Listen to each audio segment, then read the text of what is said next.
Olá pessoal, tudo bem? Bom, nesse vídeo a gente vai ver a terceira aproximação aqui para os diodos. O que a gente estava fazendo? Até agora, a gente fez a primeira, a segunda aproximação. Primeira aproximação, lembrando, é uma realidade ideal, né, que a gente coloca. Então, a gente não coloca perda, né, relacionada ao diodo. A segunda, a gente coloca um valor de tensão característico, né? Se é de silício, 0,7, e se for de germânio, a gente colocava 0,3. A terceira aproximação, então, ela vai incluir algumas outras realidades para a gente, né? Então, vendo aqui. Na terceira aproximação de um diodo, incluímos a resistência de corpo, RB. Então, a nossa figurinha A, ó, ela vai representar para a gente o efeito, né, dessa resistência de corpo. Então, a resistência de corpo vai ser o quê? A gente vai assegurar que a gente começa a apresentar uma realidade tendendo ao ideal, ao real, quer dizer. O ideal é a primeira aproximação, agora a gente tende ao real. Então, uma regra útil para a gente visualizar é isso. Então, a gente consegue ver a nossa curva, né? É, não é uma curva puramente linear, mas ela tende à linearidade. A gente vê uma curva real do diodo, a gente vai ver que tem uma certa ondulaçãozinha característica. Então, uma curva tendendo ao ideal linear, né? Então, após o diodo de silício entrar em condução, a tensão aumenta, né, linearmente com o aumento da corrente. Quanto maior, né, a corrente, maior a tensão no diodo por causa da queda de tensão na resistência de massa. Então, o nosso resistor agora, né, o circuito equivalente para a terceira aproximação, é uma chave em série com uma barreira de potencial de 0,7 volts da nossa tensão de joelho e uma resistência de corpo RB. Então, o nosso diodo agora, né, o nosso diodinho, quando ele for calculado na terceira aproximação, a gente vai ter a representação da chave que a gente vai trabalhar, né? Só que além da tensão de 0,7 volts, a gente vai ter uma resistência de corpo. Então, se eu tenho uma resistência de corpo e tenho uma tensão, eu tenho uma corrente que passa sobre ele. Então, quando a tensão no diodo for maior que 0,7 volts, né, o diodo conduz. Então, vai romper a barreira de potencial da tensão do joelho e ele vai passar a conduzir. E, durante a condução, a queda de tensão no diodo vai ser a tensão do nosso diodo, da nossa queda, vai ser 0,7 mais a nossa corrente que passa pelo diodo e RB. Então, agora eu vou calcular uma corrente para ele, né? Mesmo que esteja em série ali sendo inserido com outra carga, a gente precisa apresentar para encontrar a queda de tensão dessa tensão do nosso diodo agora. Então, anteriormente a gente viu na relação da segunda aproximação. Agora, vendo a terceira aproximação, e já vamos fazer um exemplo, beleza? E em outro vídeo eu vou mostrar para vocês como a gente calcular separadamente a resistência de corpo, tá bom? Então, primeira coisa, olha lá. O diodo, né, um N4001, tem uma resistência de corpo de 0,3 ohms e uma resistência de carga de 10 ohms. E qual é a tensão e a corrente na carga, né, e a potência no diodo? Então, primeira coisa, se o meu exercício veio e apresentou para mim uma resistência de corpo, então eu sei que se apresentou uma resistência de corpo, essa é a minha terceira aproximação, beleza?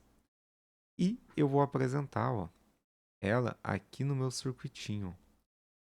Isso daqui equivale a vir e colocar o nosso diodo aqui no nosso circuito, tá bom? É a mesma coisa de falar que é isso daqui, ó. É a nossa resistência RL, tá bom? É a mesma coisa. Então o que eu preciso fazer? Primeira coisa, eu vou encontrar uma resistência total, tá? Como eu tenho duas resistências em série, a minha resistência de corpo RB de 0,3 0,23 ohms e uma resistência de corpo RL de 10 ohms, eu vou somar. São resistências em série. Então eu vou encontrar um valor de 10,23 ohms. Beleza. A minha tensão V total que eu tenho, eu vou fazer conforme a minha segunda aproximação. Eu quero tender a minha terceira para calcular agora. Então eu vou pegar a minha tensão VS de 10 volts menos o meu 0,7 volts e vou encontrar o meu VT de 9,3 volts, beleza? Beleza, a minha corrente IL, lembrando, eu tenho uma corrente que circula aqui, IL. Essa minha corrente, né, que vai passar aqui ao longo da minha carga, ela vai ser depois a mesma corrente que vai passar na minha resistência de corpo. Então eu tenho 9,3 volts do meu VT, dividido então por 10,23 ohms, que é a minha resistência total, né? Eu tenho dois resistores em série RB e RL que estão passando aqui ao longo do meu circuito. E vou encontrar então o valor de L de 0,909 A. Beleza. Encontrei o valor característico aqui. Agora eu posso encontrar o meu VL, né? A minha queda de tensão aqui, ó, de VL sendo apresentada no meu resistor. Então, fazendo a aplicação da lei de Ohm, eu tenho IL, né, que multiplica o meu RL. Eu vou ter um valor de tensão aqui, de queda de tensão, de 9,09 volts. Então, o que que acontece? Agora eu quero encontrar a minha relação para a terceira aproximação. Até aqui é basicamente a segunda aproximação que a gente já sabe calcular. Aqui começa a nossa terceira aproximação, tá bom? O que a gente realmente vai fazer de novo. Então, eu vou pegar a minha tensão VD, porque eu quero encontrar a minha tensão VD no meu diodo. E então, eu vou ter os meus 10 volts menos 0,09 volts. A tensão que vai passar sobre o meu diodozinho aqui, ó, a minha tensão VD, agora é de 0,91, beleza? Por quê?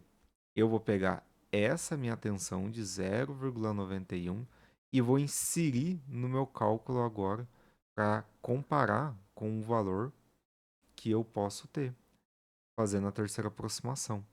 A terceira aproximação a gente acabou de ver, ó, anteriormente, que eu tenho a tensão do meu diodo, né, da minha região de ruptura, eu tenho a minha corrente ID e a minha resistência de corpo.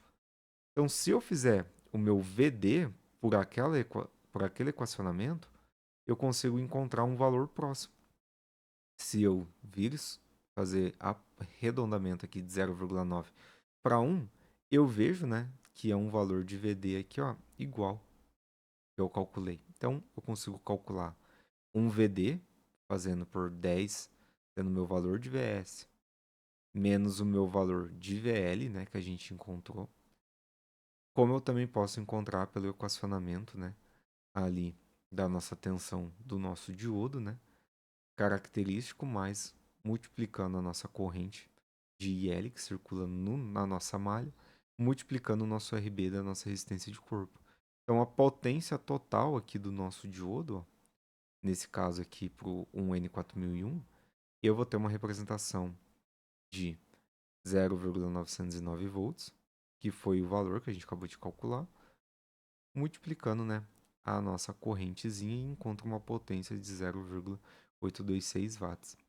E aqui, né, plotando na tela do osciloscópio no software Multisim, a gente consegue validar, ó, esse nosso valor de 0,09 volts, que é o valor que a gente acabou de calcular.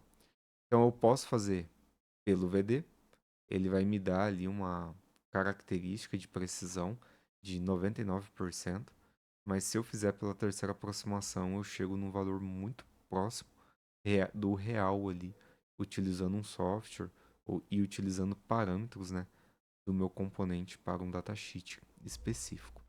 Então, é um valor realmente muito próximo que a gente consegue utilizar.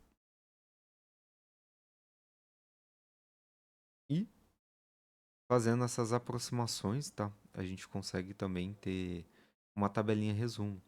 A gente consegue ver a primeira, ou uma aproximação ideal que a gente fez, a gente vê a curva do diodo. A segunda, né, ou uma prática, né, trazendo já a implementação, a gente vê que a gente consegue chegar na ruptura, né, de 0,7. Só que na terceira aproximação já atende, né, a questão da linearidade aqui e chega do real mesmo. Então, um circuito equivalente, como um chaveamento, a gente coloca depois uma tensão de 0,7 volts, depois a nossa resistência de corpo e o exemplo do nosso circuitozinho equivalente, que é o que a gente está estudando.